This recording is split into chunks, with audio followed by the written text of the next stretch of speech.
All right, so we've got a big stack of Dragon Age.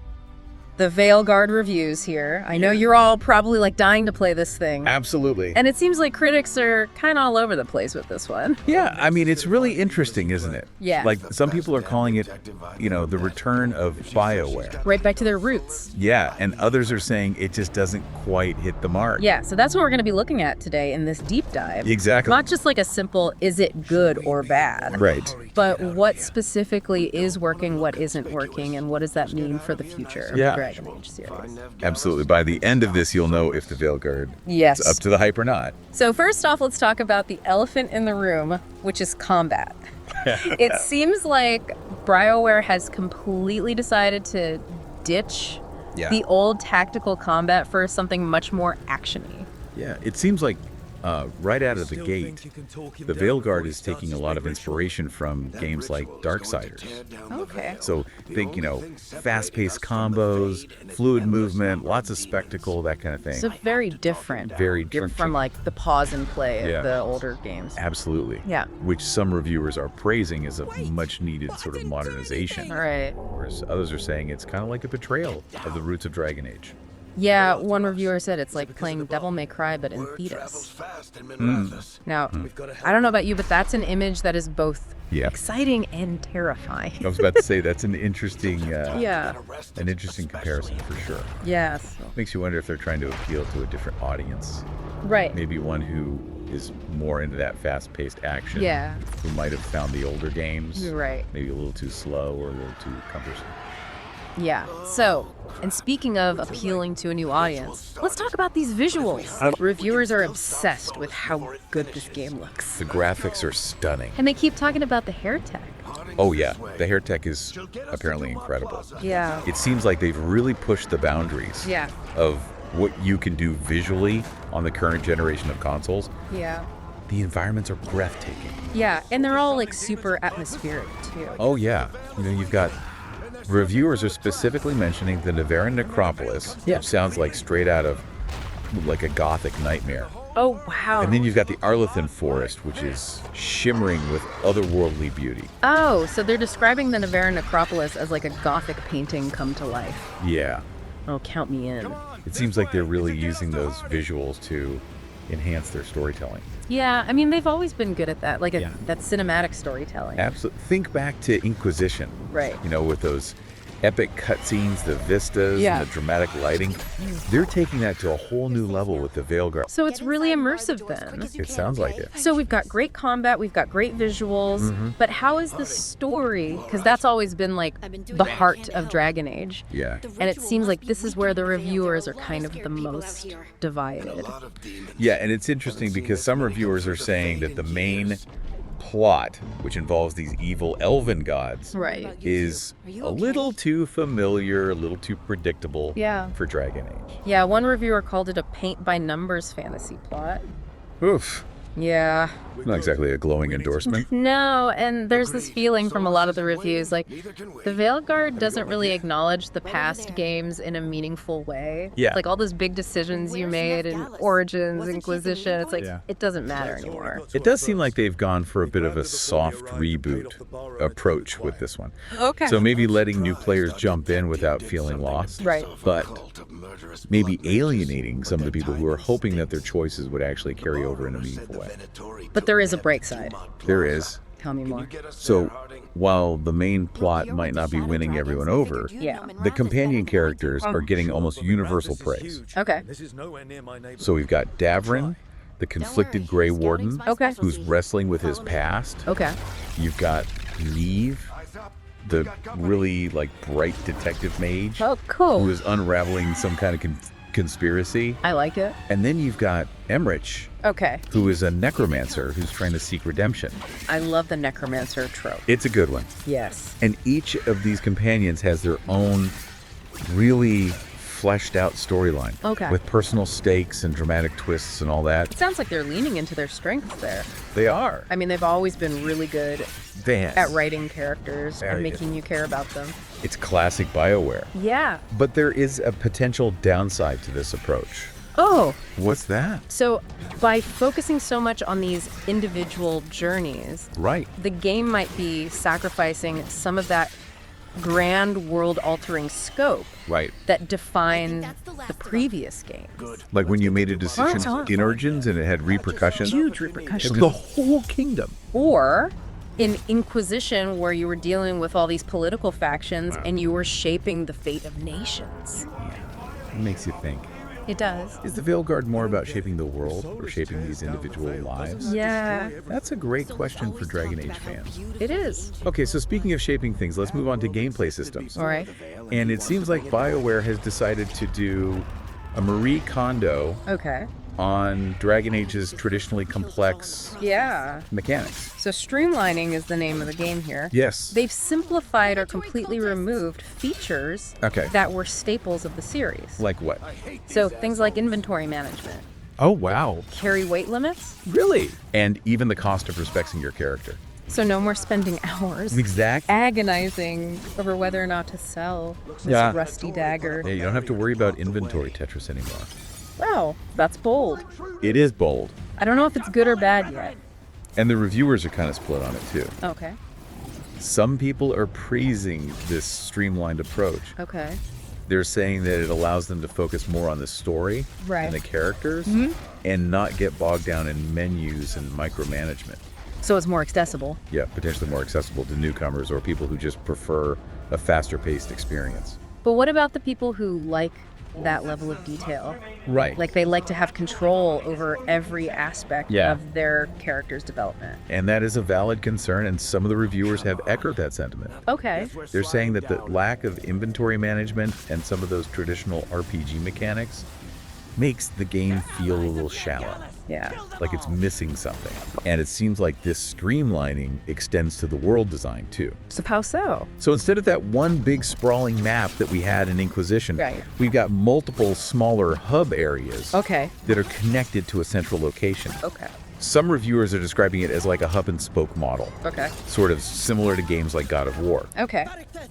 This allows for more focused level design. Okay. Maybe more detailed environments. Okay. Or handcrafted encounters. Right.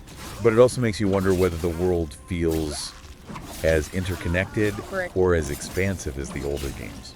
So that's the question then. Is this the future of Dragon Age? Is it going to be this more streamlined, action-heavy experience with these personal stories in these contained environments? That is the big question that we'll have to get into a little bit more as we explore this further. Awesome. Yeah. Okay, so we've kind of established that the Veilguard is shaking things up a bit, but does it still feel like Dragon Age? Right. What's the tone and the style like? Well, this is where things get really interesting. Okay. Because some reviewers are saying it's actually got a lighter tone than the previous games. Okay. Maybe even leaning into humor a little bit more. Interesting. While others are saying no, it's still got that signature Dragon Age grit. Okay. It's still dealing with mature themes and all that. One of the reviews mentioned the main character, Rook, making some pretty cringy pop culture references, which, I mean, I love a good meme, but that doesn't exactly scream like epic fantasy. It makes you wonder if they are trying to appeal to a slightly younger audience, maybe one who's more familiar with quippy superhero movies than, you know, gritty fantasy novels. Right. But, I mean, let's not forget that Dragon Age has always had humor. That's true. Even in its darkest storylines. Yeah, like Varric. Exactly. Characters like Varric, Isabella, they were masters of comic relief. And it seems like Rook might be following those footsteps. Yeah, but I mean, there's a difference between witty banter and breaking the fourth wall to tell a meme. True, true. I guess we'll have to see how it plays out. Context is everything. Yeah. And a lot of the other reviewers did emphasize that the Veilguard doesn't shy away from the darker stuff. Okay. So, for example, they highlighted some of the companion quests. Right. Which apparently go into some really, like, deep and heavy topics. Okay. Things like trauma, loss, and even exploring gender identity in this fantasy setting. Okay, so it's not all sunshine and roses then? No, it doesn't sound like it. There's still darkness to be found. Here it is. So, okay, speaking of ripping hearts out, let's talk about romance. Oh, we gotta talk about romance. Because I know that's what everyone wants to know. Absolutely, that's what keeps people coming back to BioWare games. So, are the romance options as good as ever? They sound amazing. Okay, tell me. From what the reviewers are saying, BioWare has really outdone themselves this time. Okay. So you've got Davrin, the brooding Grey Warden, with a hidden soft spot. Classic. A classic, but a good one. If it ain't broke, Exactly. let's not fix it. Who else do we have? Oh, there's Neve. Okay. She's like a whip-smart detective mage. Sort of like a magical Sherlock Holmes, but with a bit of flirtatious charm. I like it. And then for those who like their romance, with a side of moral ambiguity, Yes. there's Embridge, Okay. the necromancer trying to atone for his past. A necromancer romance. That's what it sounds like. BioWare's really pushing the boundaries there. They are. It sounds like they've really put a lot of thought Okay. into these romances. Good. They're going beyond that sort of like, Yeah. gift them a flower, they fall head over heels for you. Yeah. It sounds like these are complex, nuanced, Yeah. emotionally satisfying relationships. That's good to hear. It is. But I did see one review that mentioned the romance scenes being surprisingly tame. So are we going for like a more PG-13 Dragon Age this time around? It does sound like they've maybe toned things down a little bit. Okay. And this seems to be another point where people's expectations are maybe clashing with the game's direction a little bit. Okay. Some people appreciate that they're focusing more on emotional intimacy rather than physical passion, Okay. whereas others are like, where's the steamy stuff? Right. Where's the stuff from the older games? You got, Each their own. I guess so. As long as the relationships are good and well written. As long as it feels genuine. Yeah. Does the Veilguard have that BioWare magic? That's the million-dollar question, isn't it? It is. And honestly, it's really hard to tell from the reviews. Okay. There's definitely a feeling that they're trying to find this new balance Okay. between their strengths, Okay. like the character development, the cinematic storytelling, and this new, more streamlined, action-oriented approach. Yeah, it's like they're trying to modernize it Yeah, without losing what made the series so special. it's a tough thing to pull off. And the reviews definitely reflect that tension. Oh, okay. Some players are really excited about the changes. Yep. They're praising the energy, they're praising the accessibility, whereas others are a little more hesitant. Yeah. They're wondering if something has been lost along the way. One reviewer said it perfectly. They said, the Veilguard feels like a Dragon Age game made for people who don't play Dragon Age. Oh, wow. So is that a good thing or a bad thing? That's up to you to decide, really. That is a great point. It really depends on your perspective. Speaking of perspective, Yes. let's talk about the ending. Okay. Because everyone's being super careful not to spoil anything. Yeah, they're keeping it under wraps. But the general consensus is that it's impactful. Yeah, a lot of the reviewers are using words like emotionally resonant, Okay. even heartbreaking. Wow. Some are even comparing it to the suicide mission ending of Mass Effect 2. Wow. Okay, I'm intrigued. That's high praise. But no spoilers. I want to experience it for myself. So let's move on to something a little less spoilery. Right. Let's talk about the Veilguard's place in the BioWare legacy. Yes. Because they've had a bit of a bumpy road lately, haven't they? Yeah, with Andromeda and Anthem not exactly setting the world on fire. Not quite. So does this mark a return to form for BioWare? Well, some reviewers seem to think so. Okay. They're pointing to things like the strong character writing, the really engaging companion quests, Yeah. the overall, polish of the game as evidence that they are back on track. Yeah. Others are a little more cautious. Okay. They're saying it's definitely a step in the right direction. Right. But maybe not a full redemption. Okay. But it's worth noting that BioWare has been very open Yeah. about listening to player feedback They have. and learning from their mistakes. Yeah, it seems like they've been doing a lot of soul searching. It does. Trying to figure out what went wrong, how to recapture that magic Yeah. that made them so beloved. And it seems like the Veilguard is a direct result of that.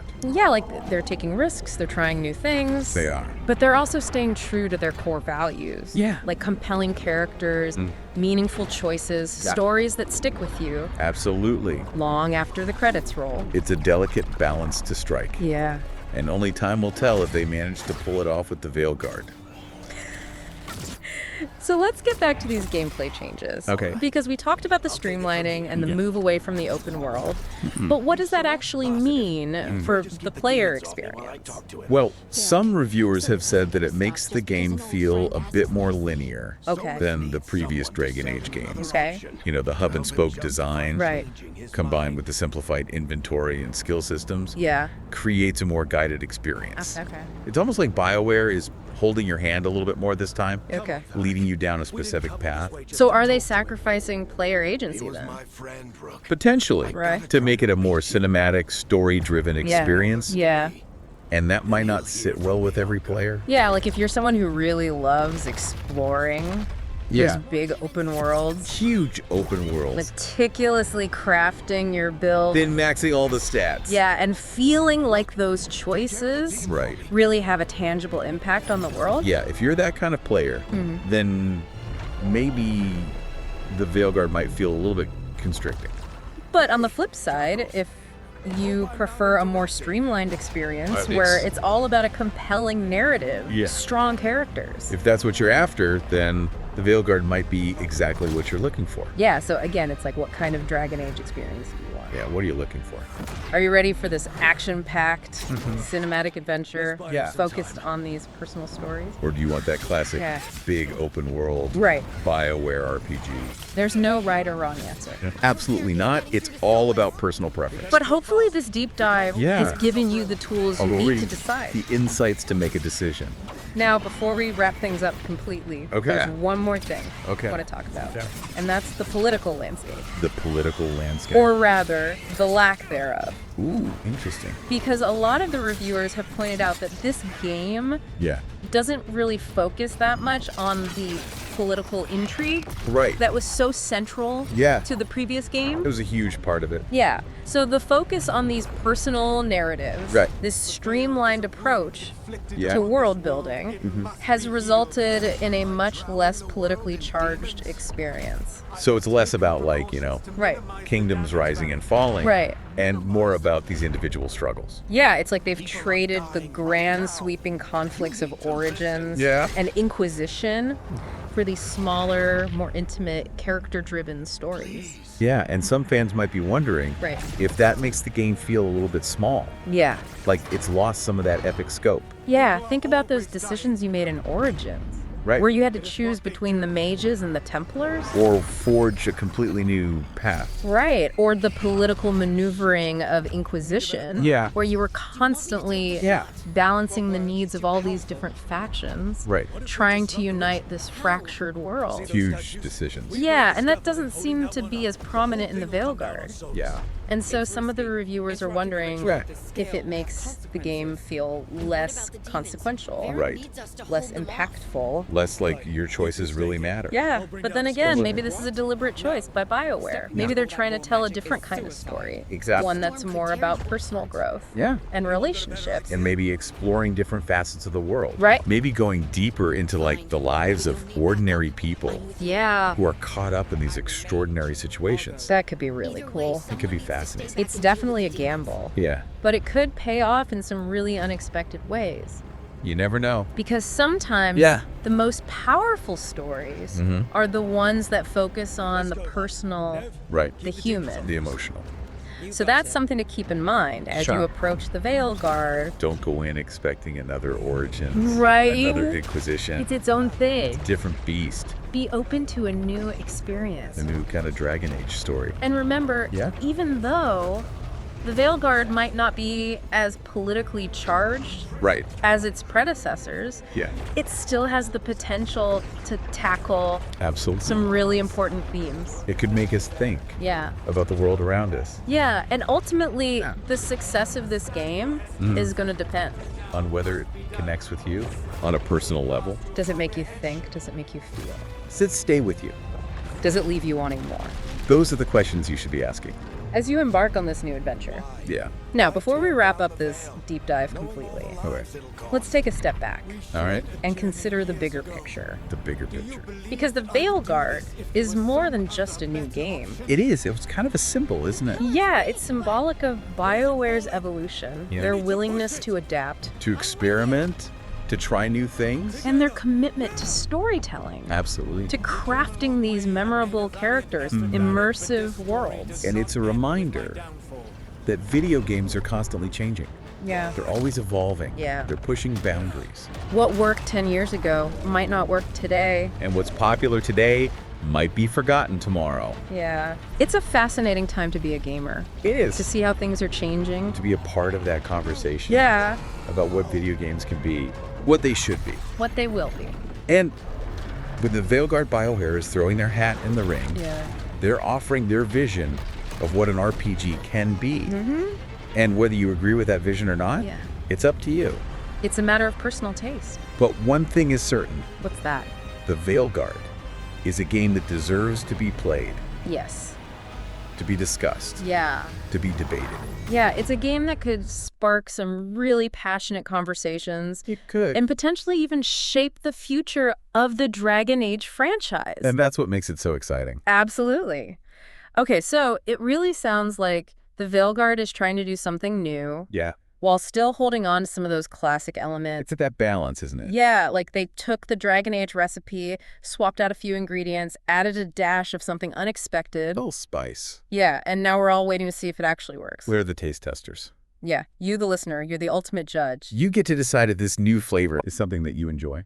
Yeah, we've given you all the information, all the different perspectives. All the ingredients. But ultimately, it's up to you. Absolutely. To decide if it's a hit or miss. So what's your verdict?